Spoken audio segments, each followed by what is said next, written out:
Do you know many words that inspire us with such delight? Patisserie, or a cake store. They are a feast for our eyes and our taste buds. The bakery, or the cake store, is even the first type of food business to exist in France.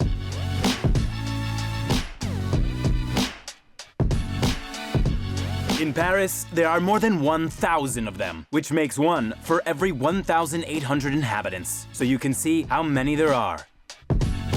And it's within this ecosystem that we can find the greatest cakes, made by the best artisans. Some are even TV stars. I would say that there's enough room for everybody in the world of patisserie, because everyone has their signature and their specialty, and that's part of the charm of patisserie today in Paris. And it's not just a man's world. Today in Paris, we have a clientele that is extremely elitist, which allows me to do what I want to do.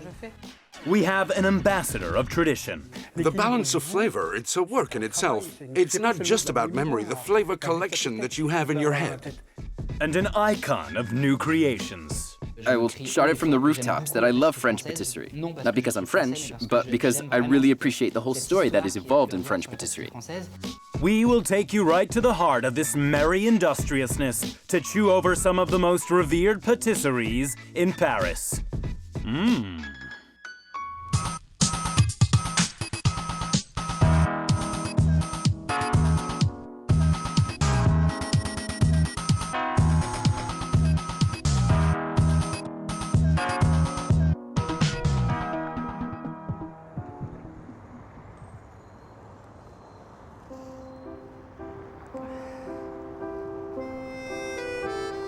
And as the icing on the cake to guide us into the heart of our foray into the French capital, we'll be accompanied by our sweet-toothed queen. Elvira, over to you.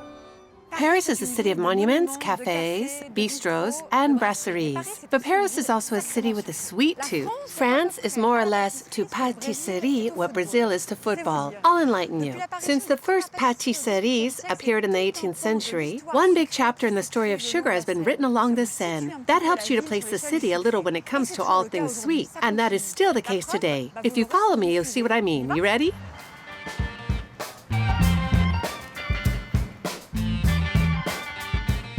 Whilst Elvira gets her sugar quest underway, let's take a quick dip into France's pâtissier heritage.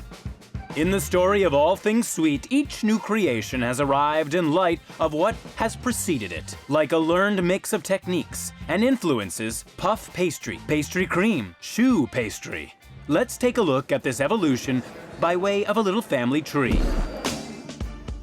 Claude Gelée is attributed with the invention of puff pastry around 1620. From an initial union with pastry cream, millefeuille was born, perfected by the great Antonin Carême. From a second marriage between pastry cream and choux pastry, the Saint-Honoré was born in 1847. 3 years later, staying with choux pastry, its little brother was born, the éclair. In 1856, the youngest child was born, the religieuse, or cream puff. Did you get all that? And we're off. We meet up with Elvira again on Paris's left bank, where the patisserie intelligentsia reigns supreme.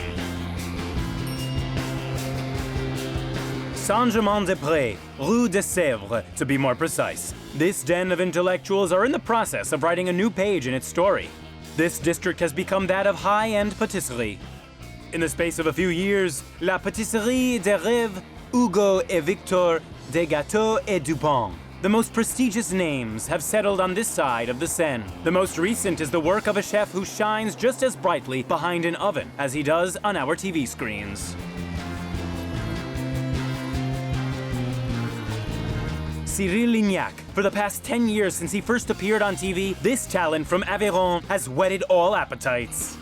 With his fourth sweet pastry shop, he has established himself as one of the most influential pâtissiers on the scene. A rock star is born. Vanilla? Okay. See you, boys. See you! So, Cyril, we're in front of the new shop in the Rue de Sèvres in the 6th arrondissement. It's Saturday afternoon and there's quite a crowd around the shop. How does it feel to be a pop star? I'm not sure you could call it that. But what is good to be able to have a local store. Patisserie these days is about a local store that livens up the neighborhood. I just want people to be happy, and I just want to fulfill my role as a storekeeper. And then after that, I see children, people who come here, who queue up, who are very friendly with me, who are friendly with the girls. It's really very nice, very gratifying, because we're working our trades. We work hard. There are patisseries behind there, and so it's good for everybody. I'm happy. So what you have is a bakery cake store. So bread, cakes, some of the classics, bakery cakes, and then more sophisticated creations. It holds a unique place on the patisserie scene in Paris, which has changed greatly these past 4, 5, or 6 years. It has changed a great deal. I think that since cookery books and cake-making books have moved from the household chores section to the hobby section, we've discovered a new passion for cooking and for patisserie. With cooking programs on TV, thanks to magazines, thanks to all these people, all these important figures who have brought French gastronomy back into the spotlight. But what do you think about what is happening in Paris? There's an incredible sweet food movement in Paris, don't you think? There is a real movement, because there's a real demand. Today, with all the difficulties we experience in society, everything that's happening, people want to refocus on the home, to show that they know how to cook. So we invite people to ours, and whereas before we go with a bunch of flowers, now we go with a cake, and we say, well, you cook, and I'll bring dessert. And so we check out Paris' patisserie, and what's good is that people might buy the rhumbaba from me, the Paris-Brest from Conticini, and then we take éclairs from Christophe Adam, and so you see we do all different things. There's this new emulsion of patisserie in Paris. It's true is that it's much less expensive to go and eat in a restaurant because you buy it. It's a takeaway, and you go back home, which then means we can choose. We can take this or that cake from this or that chef. We can compare and share, and for 25 euros, 5 of us can eat cakes. So that works out at 5 euros per person, which is accessible to everyone. That's it. In the end, it's luxury and creativity that's more widely accessible. Yeah, it's luxury that everyone can afford. Because at worst, a cake, the most sophisticated one you have, an individual one, how much is it? 5.50 euros. There, for 5.50 euros, what else can we buy that is elegant, refined, and sophisticated apart from a cake? Not much. Last question. Are you afraid it will come to an end? Oh no, I'm not worried. Patisserie existed before me, and it'll carry on existing long after I'm gone. It's not a new invention.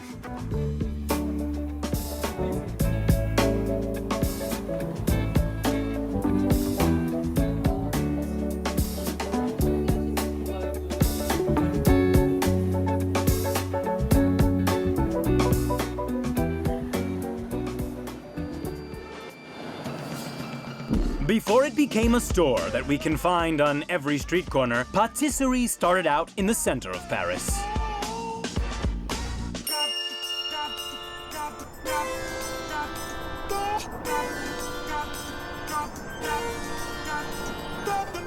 It may well be that the great story of Patisserie began with one little rum baba.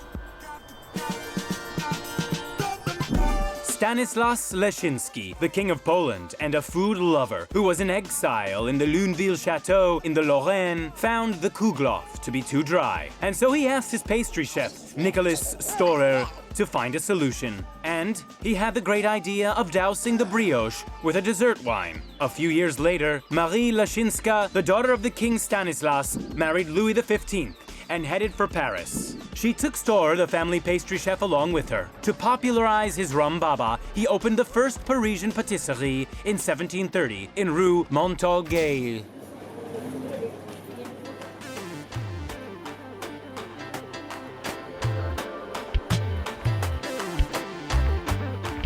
Up until the start of the 18th century, the majority of pâtissiers showed off their skills in private homes. The arrival of the Storer firm would change many things. Branching out from its aristocratic ranks, Patisserie established itself in the city and became bourgeois. If you add to that a boom in sugar imports coming from the Antilles, and the art of dessert becomes popularized. Centuries later, the storehouse is still there.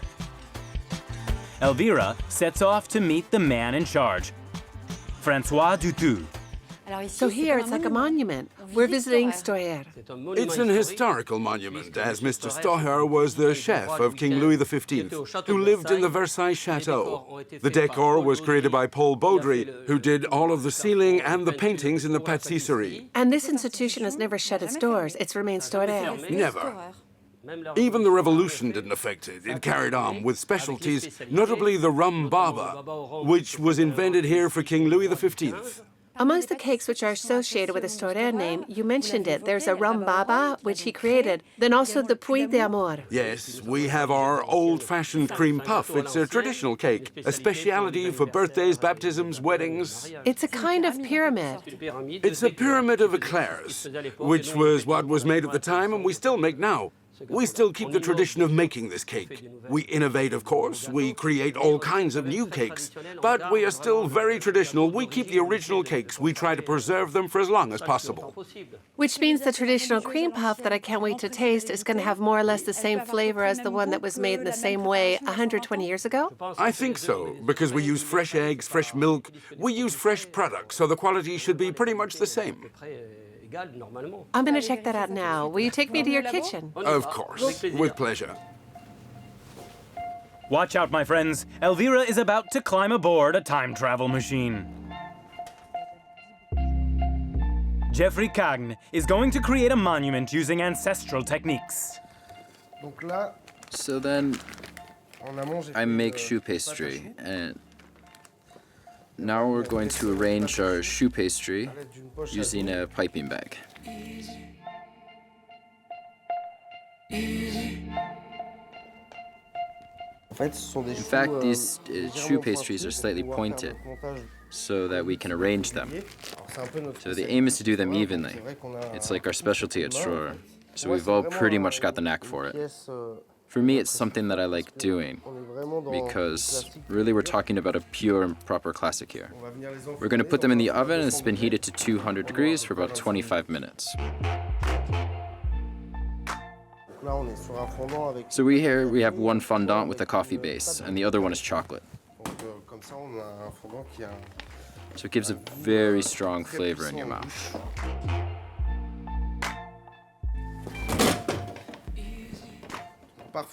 Sometimes, in some stores, the fondant isn't shiny. Depends on the humidity level in the air in general. When it's humid, it shines. When it's drier, it's got to be drier too. So that's why patisserie and cooking, it's about knowledge. And it's still products that are made by hand. So there isn't really an exact science.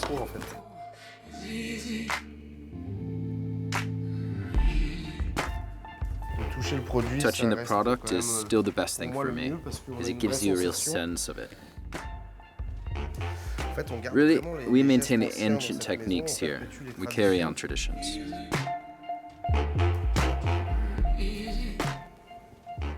It's a lot of work, though, this cream puff. Well, it's a long process. For me, it's a real pleasure, because we're building something. So we start from scratch and we create something, which is really what is gratifying to our profession. These centerpieces are what remain etched in the minds of all the guests that are going to taste it.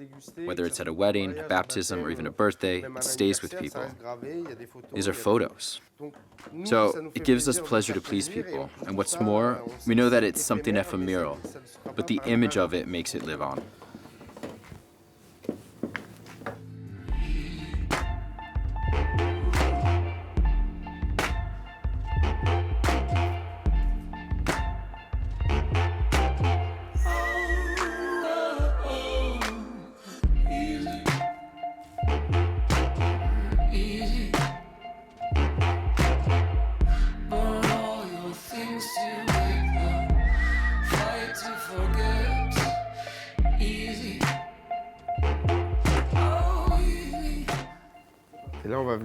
And now we're going to put on coffee buttercream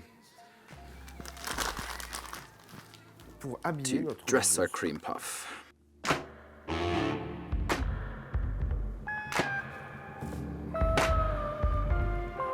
It's very 18th century. We're in the times of Marie Antoinette.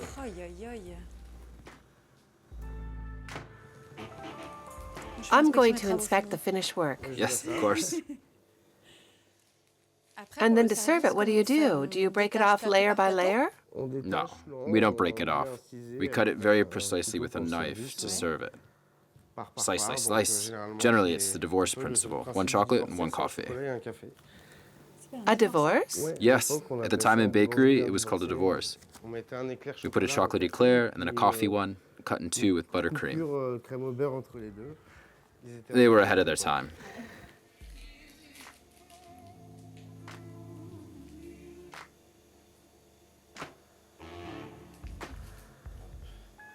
And there, Amazing. here's our traditional cream puff. It's great. Can we cut our cream puff's head off? Go ahead.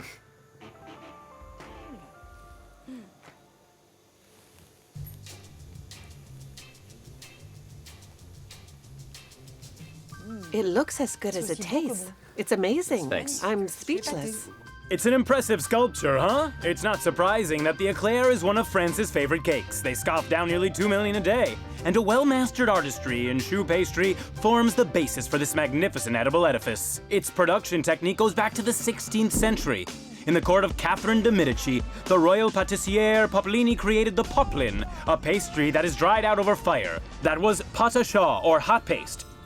2 centuries later, the Parisian pâtissier Jean Avis improved the recipe by creating little choux buns. The hot paste becomes, choux pastry. This invention changed the face of cooking, and choux pastry even found itself a partner of choice: pastry cream. This preparation fills a mythical dessert, the Saint-Honoré. Invented by Chibus, this creation bears the name of Saint-Honoré, the patron saint of bakers. Yes, you could say it's an emblem.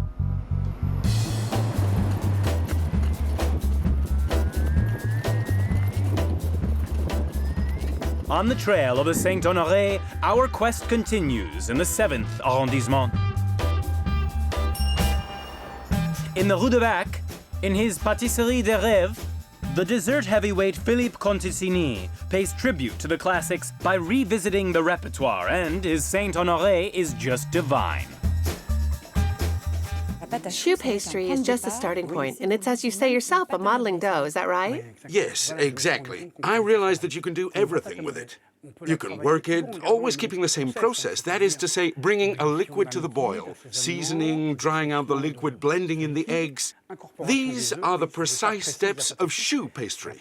And after that, I use it to make bakeries, pancakes, soufflés, everything. I make everything, even meringue with a choux pastry base. Macaroons from choux pastry, everything. It really is a modeling dough. And if we're speaking of Saint-Honoré, obviously, the most important thing is the enjoyment of food. It's the cake that you take, you eat it like that, and you say, that's what I ate when I was little. I experimented a lot in order to get a choux paste that's already good enough to be eaten raw. Then there's the pastry cream, so simple. I use the professional standard, and then obviously there's the vanilla. So I cut loose a bit with that, first of all, because it's so good. I wanted it to have that, and furthermore, vanilla has a feature of being able to blend flavors together and make them softer. Obviously, you need a lot of pastry cream. It's very important. Then I made a rectangle. I made 3 fingers, 2 on the side and 1 in the center, that I stuffed full with pastry cream. The choux bun stuffed full with pastry cream too. The caramel is cooked at a certain temperature to have the color and the flavor that's needed, not too sweet, not too bitter. And there you have it, the Saint-Honoré. And when you eat it, if it's well done, it's an explosion of flavors. Yes, I can confirm that. When it comes to desugaring, because I hear a lot of talk about that, it's a topic that I don't understand. It's something I just don't understand. Sugar is like salt.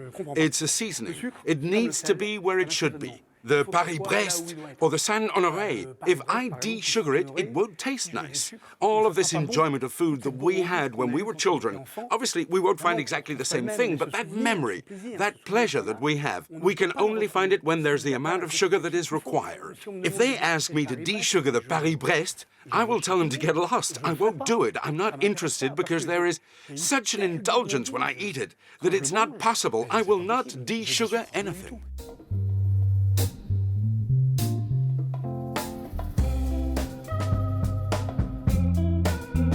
Oh, it looks good. Yes, it's good. Wow, that looks great. Seriously. Seriously good. And you see there are little bubbles, micro bubbles. And look, if I do that using the air, I'm able to construct a sensation in the mouth. All of the flavor that this cream has is in the membrane that surrounds these bubbles of air. Well, everything is important, but the most important thing is to eat it. You're telling me. Yeah, I'll cut you off a nice piece. Can I have 4 choux buns? Yes, look inside. How great it looks. There is pastry cream everywhere. Look, Elvira. It's stuffed full of pastry cream. The real indulgence here is provided by the pastry cream. Yeah, it should be enough. That's not too bad to start off. I know you're a real foodie, so... But before you eat it, smell it. You'll see. The scent of vanilla lingers. It smells good. What kind of vanilla is it? It's a Bourbon vanilla from Madagascar. Can I eat them with my fingers? I eat with my fingers, so do as you wish. I eat like that. That's the principle of it. It's good. It's for eating. Oh, it's so good. Yes. For me, it's orgasmic. It's crispy, but I don't like things that are crispy, really. I want them to have a crunch. That's why I invented my own cookie base, craconné, because I prefer crunchy to crispy. After that, there's millefeuilles, which are very risen, really crispy. Everything's a question of flavor. When it's balanced, it will be really good. No, but I can't eat it. I can't eat it, but I want to be sure that it's good because I'm thinking I'm not 100% sure. I'm not quite sure how the cake has turned out.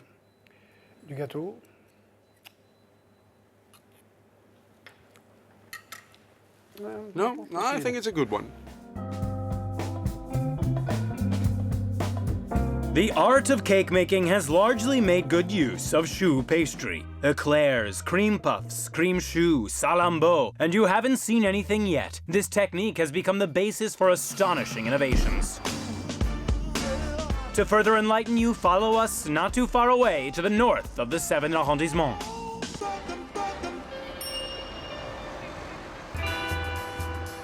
A stone's throw from the Eiffel Tower in the Rue Saint-Dominique, at Gâteau Tumiou, the head pâtissier, Ludovic Choussard, fusses over the choux pastry.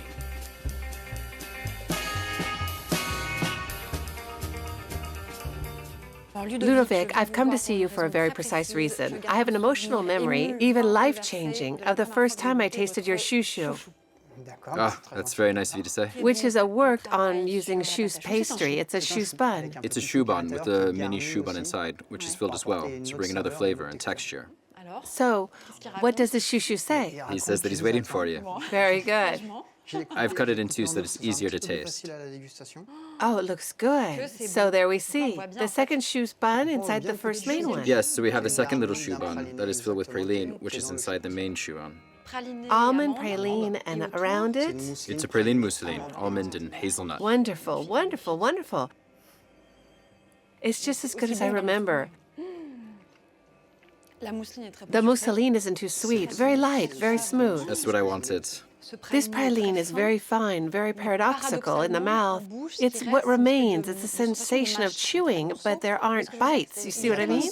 There aren't any bits, but what you describe is also because there's this little choux bun without you realizing. It's there, and it's what brings you everything that you're describing.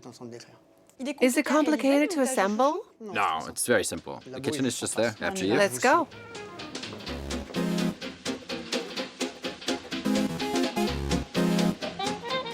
So, Ludovic, what's the starting point of this recipe, apart from the choux pastry? So we make a praline mousseline with almonds and hazelnuts. Yes? So I've already made that. Now we're going to whisk it with a mixer. We're going to really whip it up. Shall I stand back? No, it's fine. Just stay right where you are. And now I'm gently reheating it. Why do you do that? I'm emulsifying the fat molecules. The what? The fat molecules. You're eliminating the fat? No, I'm emulsifying it. Ah, that would have been great if you could have eliminated it. Yes, but it also has the flavor of it. So in there we have a mousseline. Its base is a pastry cream. We had a bit of hazelnut paste, and I add some almond praline, 70%, and a little bit of butter. Where do your hazelnuts and almonds come from? Generally, I use Piedmont hazelnut paste. And do the almonds come from Spain? Not necessarily. They come from all over. That smells good. It's very tempting to stick my finger in. Do you think I could? Yes, it's just between us. Go ahead, don't worry. You like it? Yes, it's pretty light and the texture's light. Yes. That's not to say that the fat content is light, though. And now we'll put it in the refrigerator for a few minutes. Okay, so that's the choux bun. Yeah, that's the choux bun. Yes, it's a choux bun. It's the choux bun, and that's all it is right now. So, Ludovic, why is it a bit crackled, a bit lumpy, the choux bun? So after I've piped out my choux pastry, I put it like a cracknel topping on it. What is it made of? This cracknel is a mix of butter, flour, and brown sugar. And what does that give? An interesting texture? Crunchy texture. It also allows me to have even more choux buns. There. And I'm going to lightly dust it with sugar. Very light. Ah, yes, I see. Very tiny piece of gold leaf. Very light. So now, in the bottom, we put a bit of cream, the mousseline cream. And there, And the clever bit is we're putting a baby into Mom's a little stomach. choux bun. I don't know if it will grow, but it will be nice and warm. That's the genius of this We recipe. incorporate a little choux bun that is garnished with a slightly runny almond praline. As you see well that we get a relationship of pastry, cream, which is nearly identical, and it's definitely not sickly. It's just very simple. Yes, but there's still a lot of thought in it. The little hat, and there it's all done. Wonderful. It's this baby choux bun inside the main choux that gives these incredible textures.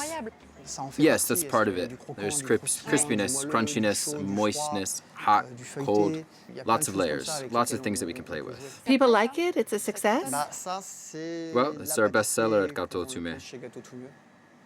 You always make it with praline? It's not possible to do different variations? We've made other variations, but I've always come back to my first baby. Because that's what works best? Because for me, yeah, it's my favorite, so I stick with that. Maybe we'll try out other flavors in the future. We'll come back to taste them. With pleasure. Thanks, Ludovic. Thank you.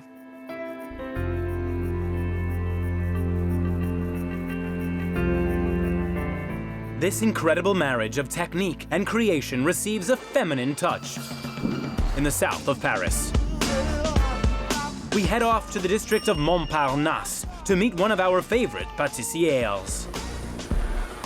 Claire Damon is one of the first women to have made a name for herself in patisserie. She is an inspired creator, something which she demonstrates on a daily basis at the De Gâteau et du Pain.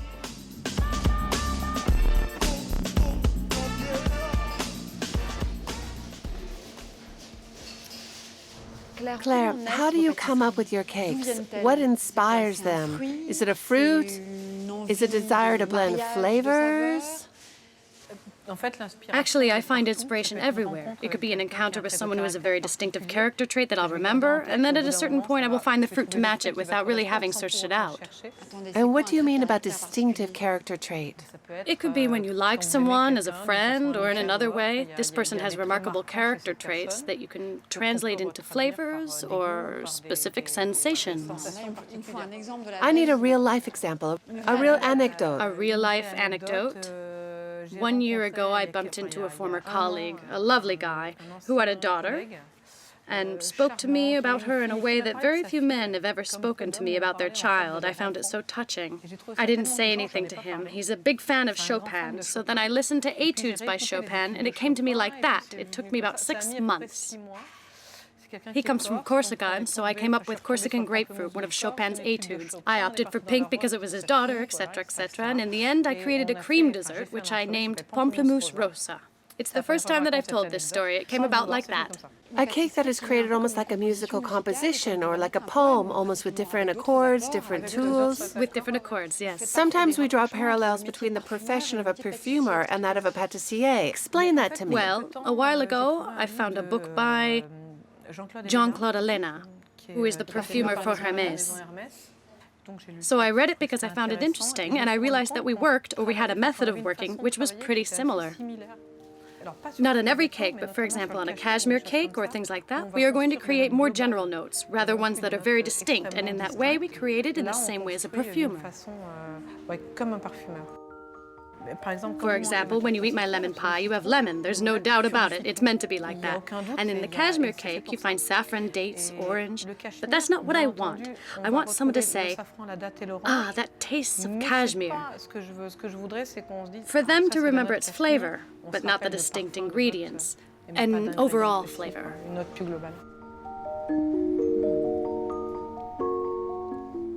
So Claire, this famous cheesecake, the grapefruit one. There it is, an individual one. Oh, it looks wonderful. Yes. It's pretty sophisticated without being pretentious or complicated. It's quite simple. Exactly. It's built around fruit, grapefruit. So there, the short crust pastry base, the cream cheese, the creamy grapefruit, the sponge fingers, which are dipped in grapefruit, and of course the crystallized grapefruit, which adds the bitterness, and which is the key to the cake. Can I taste it? May I? Of course.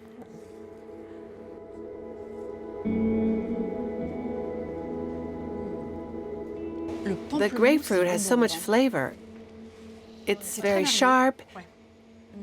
It's acidic, astringent. There's a slight note of bitterness, which is almost canceled out and overruled by the milk of the cream cheese. Yes, that's exactly it. That's it. She describes my cakes better than I can. It's a killer. The work on the sharpness of flavor, the technique, the emotion of a cake. At this point, Patisserie begins to take on an artistic dimension.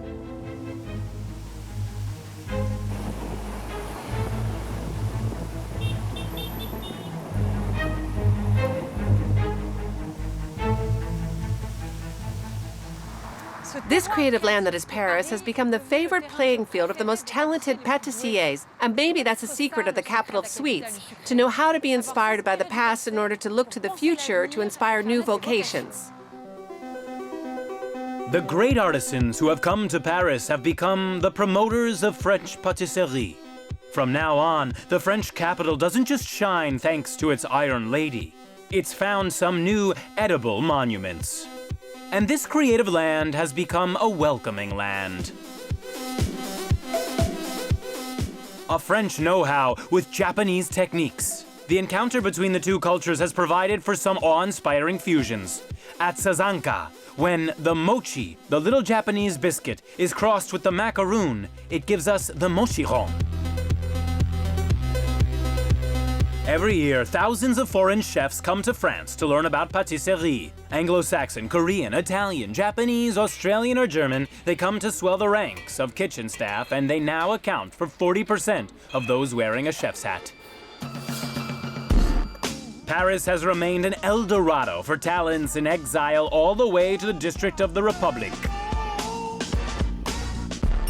In the Rue de l'Ancre, the House of Three Brothers immerses itself in a foreign heritage, whilst also leaning towards a French traditionalism.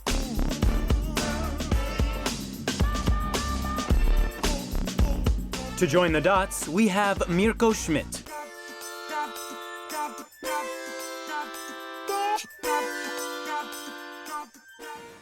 Mirko, here we have the aroma of apples, cinnamon, almond.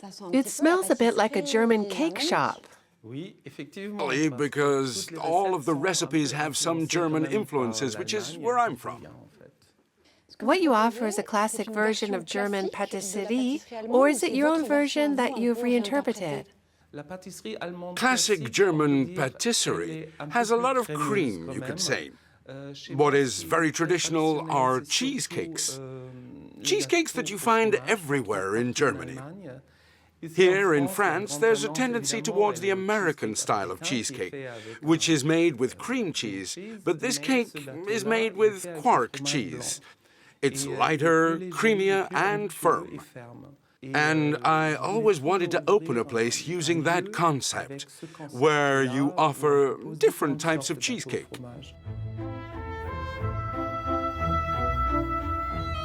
What do you call your cheesecake? The Käsekuchen. Käse? Käse as in The cheese? Käsekuchen. Käse as in cheese, and Kuchen, the word for cake in German.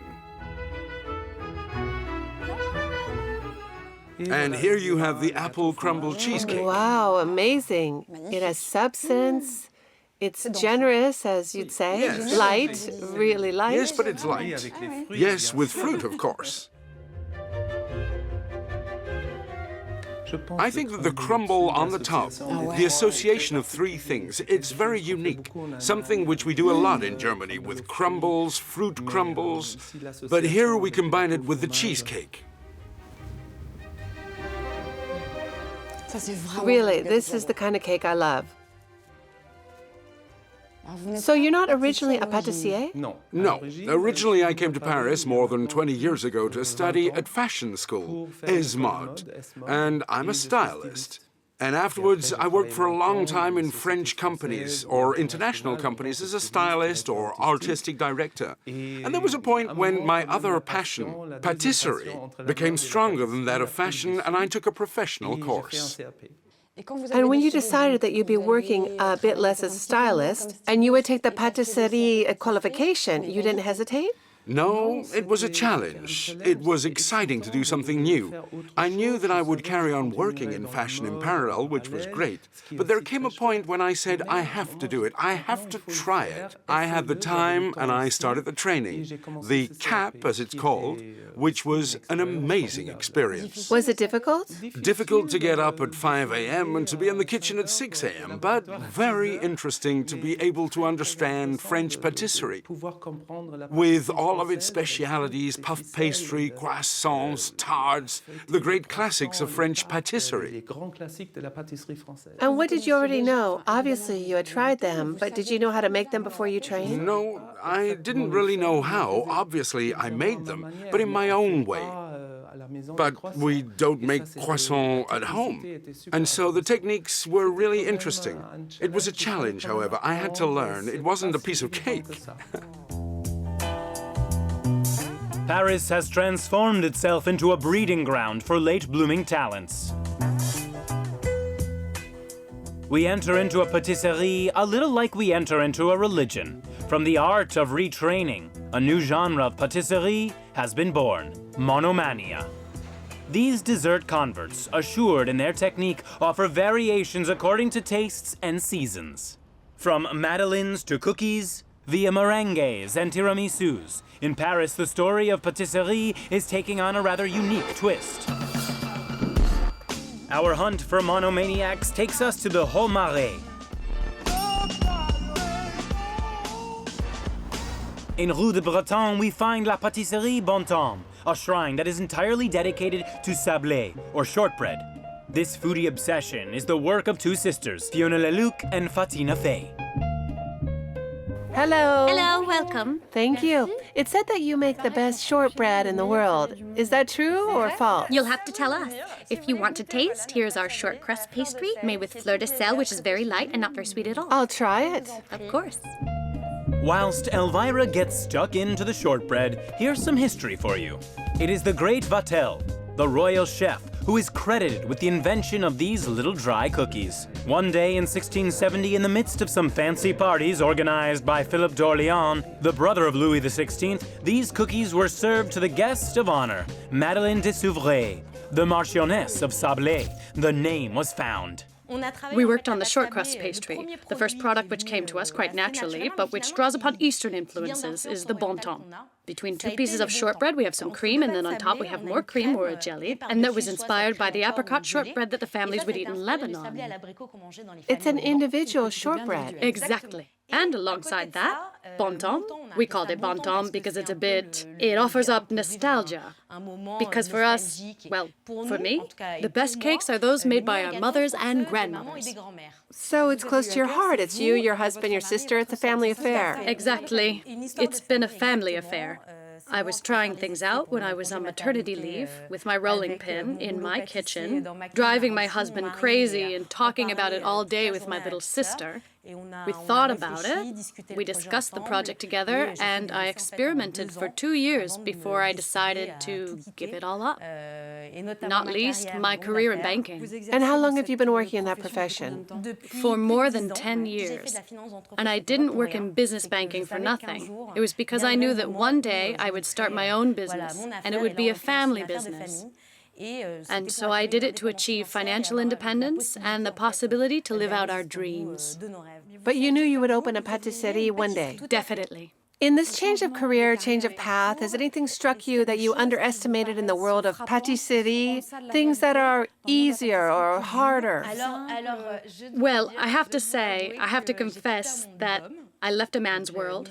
So in business banking, I was the only one in the office who had children, and it was really a male-dominated environment. And in the end, I found myself in the patisserie environment, which is also male-dominated. So once again, I found this harsher, almost military side to it. The iron rod. Exactly. And I'd left an environment that I found quite harsh, and in the patisserie environment, I wanted to maintain the humanity.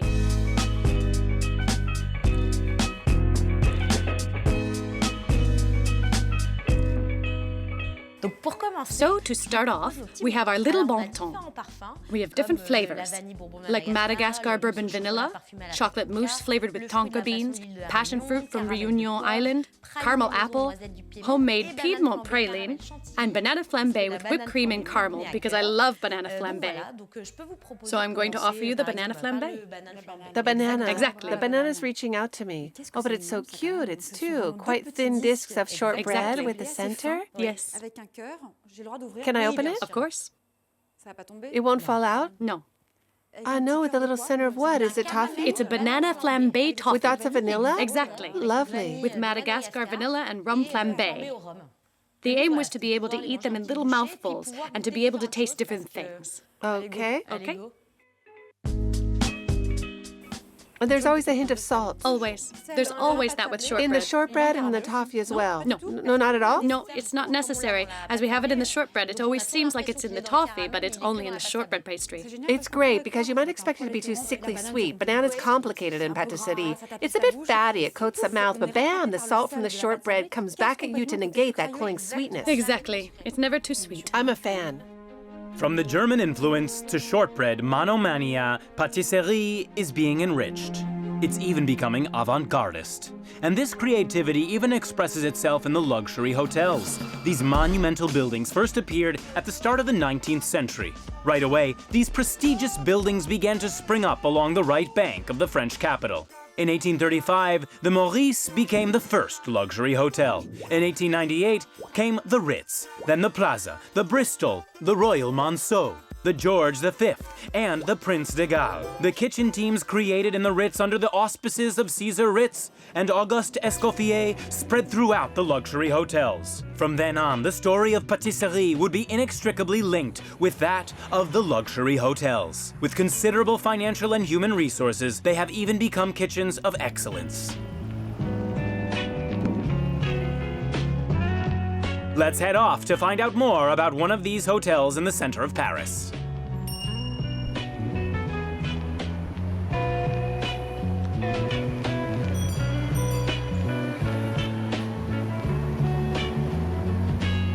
The story of high-end patisserie began at the Maurice. Elvira is going to meet Cédric Rollet. At just 30 years old, this pastry chef is already playing in the big boys league.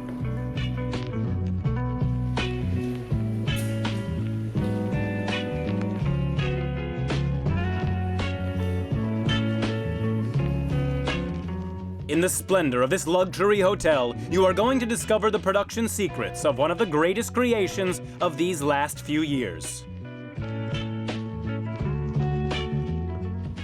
So here we are at the chef's table with a view of the Maurice Hotel's kitchen. We're in the hotel's basement. It's really like a kind of cell in the vault, a separate, secret place that only the privileged have access to. And it's the perfect setting to taste Cédric Rollet's creations.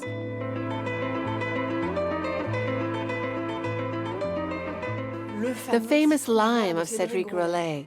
Here we are really in something that is highly technical, of sculptured fruit. Patisserie is also a work of textures. You'd say that the fruit is almost more real than fruit itself. Waouh, beau.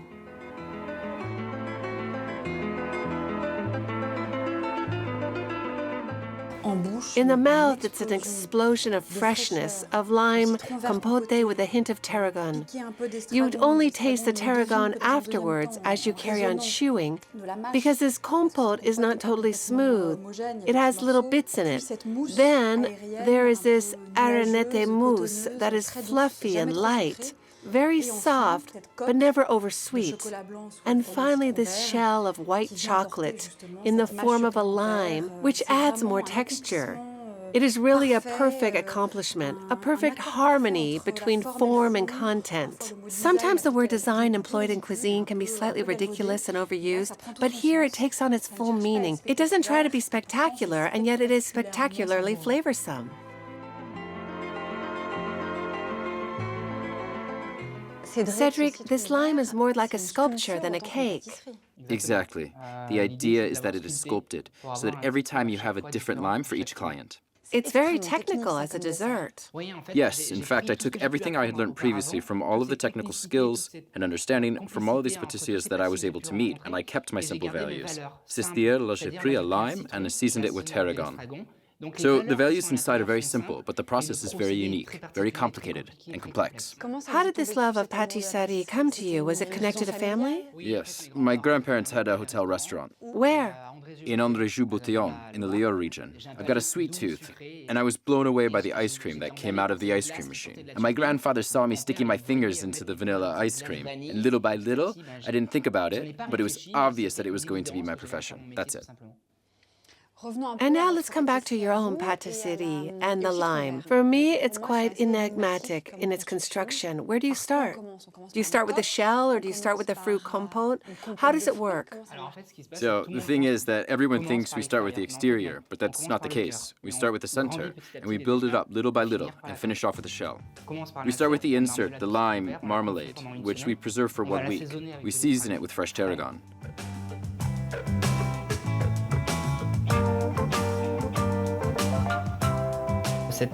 We'll put this insert into a lime mousse. And how do you take a sphere and sculpt it with ganache? What does that actually mean? So simply we make a cake in a mold that is called a sphere, and then we freeze it so that it's very hard, so that we can hold it. And then we sculpt it to give it the appearance of a lime.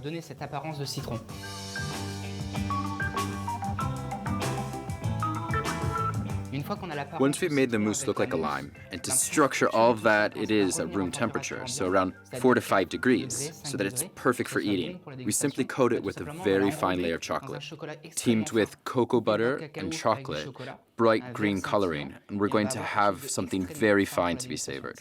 What will happen is that the chocolate will set very quickly and will crystallize around the lime, which will give the color to the lime, and above all, it's going to keep it fresh. That's to say that thanks to this layer of very fine chocolate, we can present it to look like a lime, but it doesn't have the skin of a lime. And then there are more stages to the lime skin.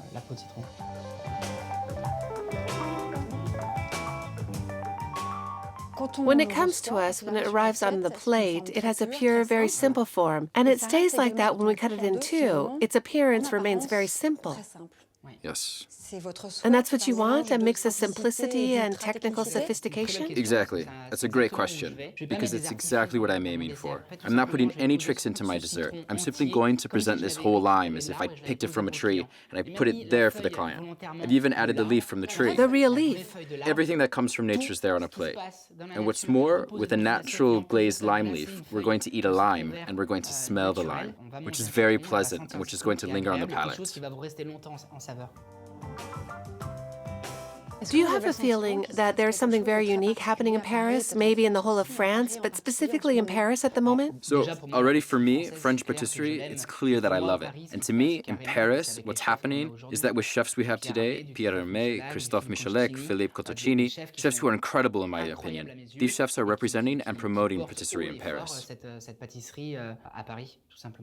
Do you meet up with other pâtissiers amongst the pâtissier chefs of luxury hotels? Are they your friends? Yes, of course, and thankfully, because of Christophe Adam, Christophe Michalek, and Jérôme Chissès, we're very lucky. They created the Club des Sucrés, or Sweet Club, and it's a very interesting exchange. All these chefs who are renowned have shared a great deal which allows us to do our work. Communicating, giving recipes, and little by little our profession has evolved. We've brought it into the spotlight, and I think that's great. I think that Paris offers a very good image of gastronomy. And if I might say, especially patisserie these days.